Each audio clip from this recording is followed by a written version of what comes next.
नमस्कार दोस्तों, कैसे हैं आप सब। उम्मीद करती हूँ आप लोग कुशल मंगल होंगे। स्वागत है आपका यशवर्धन गढ़वाली चैनल में। हार्दिक हार्दिक स्वागत है दोस्तों। कल भारत देश में सभी जगह धार्मिक कार्यक्रम मनाया गया और कार्यक्रम था अष्टमी पूजन। अष्टमी पूजन के बारे में मैं आपको कल की वीडियो में बता चुकी हूँ कि दोस्तों मैं हर वीडियो में कहती हूँ कि आप एक्टिव बने, जागरूक बने और जीवन में आगे बढ़ें, खूब तरक्की करें, आपको हर जगह से सक्सेस मिले। लेकिन इन सबसे बड़ी बात और सबसे पहली बात ये होती है दोस्तों कि आपका पॉजिटिव होना बहुत ज़रूरी, क्योंकि हम भारतीय हैं और हर एक भारतीय पॉजिटिव होता है। पॉजिटिव क्यों होता है? क्योंकि हमारे भारत देश में धार्मिक मान्यताएं अधिक मानी जाती हैं। कई तीर्थ स्थल भी यहीं हैं, कई ऐसी धार्मिक चीज़ें जो सिर्फ आपको भारत देश में ही।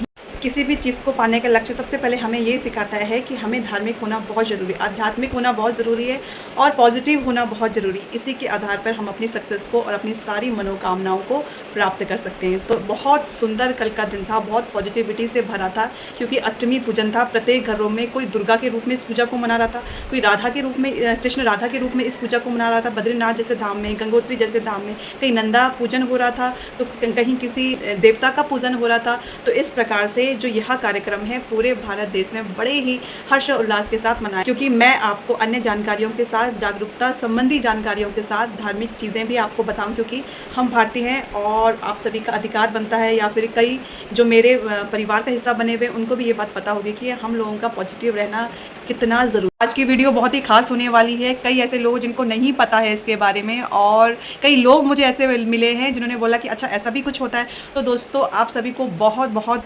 बधाई राष्ट्रीय पोषण मिशन की। जी हाँ दोस्तों, आज से 1 तारीख से लेकर 7 तारीख तक राष्ट्रीय पोषण मिशन जो कार्यक्रम है प्रत्येक ऑफिसों में मनाया जाएगा, और जो हमारी सरकार है इसके लिए बहुत व्यापक अच्छी चीज़ें कर रही हैं। अब प्रश्न ये उठता है कि राष्ट्रीय पोषण मिशन आखिर होता क्या है। हाँ दोस्तों, मैं राष्ट्रीय पोषण मिशन के बारे में आपको सारी चीज़ें बताऊं, क्योंकि 1 तारीख से लेकर 7 तारीख के बीच ये पूरा का पूरा कार्यक्रम होने वाला है, और मैं आपको सारी की सारी डिटेल इसके बारे में बता दूंगी। इसके अंतर्गत क्या सरकार फ्री में चीज़ें दे रही है उसके बारे में भी मैं आपको बताऊंगी।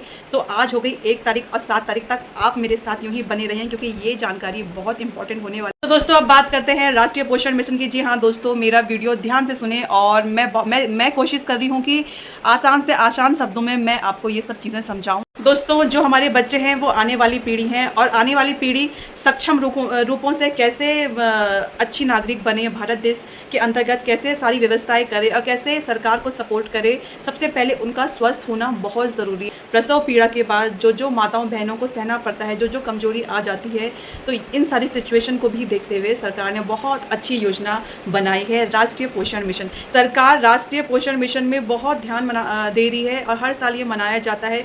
कई जगह ये हर महीना भी मनाया जाता है। इसके अंतर्गत बहुत विकासात्मक कार्य हो रहे हैं। माताओं के लिए, बहनों के लिए, बच्चों के लिए बहुत सारी चीज़ें खाने की दी जा रही हैं, उनको जानकारी दी जा रही है, फ्री में उनको डॉक्टर का इलाज खर्चा, ये सारी की सारी चीज़ें मिल रही है, और सरकार डिलीवरी का खर्चा भी देती है।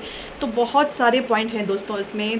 तो आशा करती हूँ कि आप मेरी वीडियो बहुत अच्छे से देखोगे। किसी को अगर कोई चीज़ समझ में नहीं आ रही है तो वो कमेंट जरूर लिखें। दोस्तों इस तरह से पता चल गया आपको कि राष्ट्रीय पोषण मिशन के अंतर्गत क्या आता है, और नाम से इसमें है पोषण मिशन, यानी कि हम अपने बच्चों को कैसे सही आहार दें, सही पोषण दें, कि वो कुपोषण का शिकार ना हो। कि कुपोषण की गिनती में कौन बच्चे आते हैं और अति कुपोषण के गिनती में कौन बच्चे आते हैं। अगली वीडियो तक आप मेरे साथ यूं ही बने रहें। तब तक के लिए नमस्कार।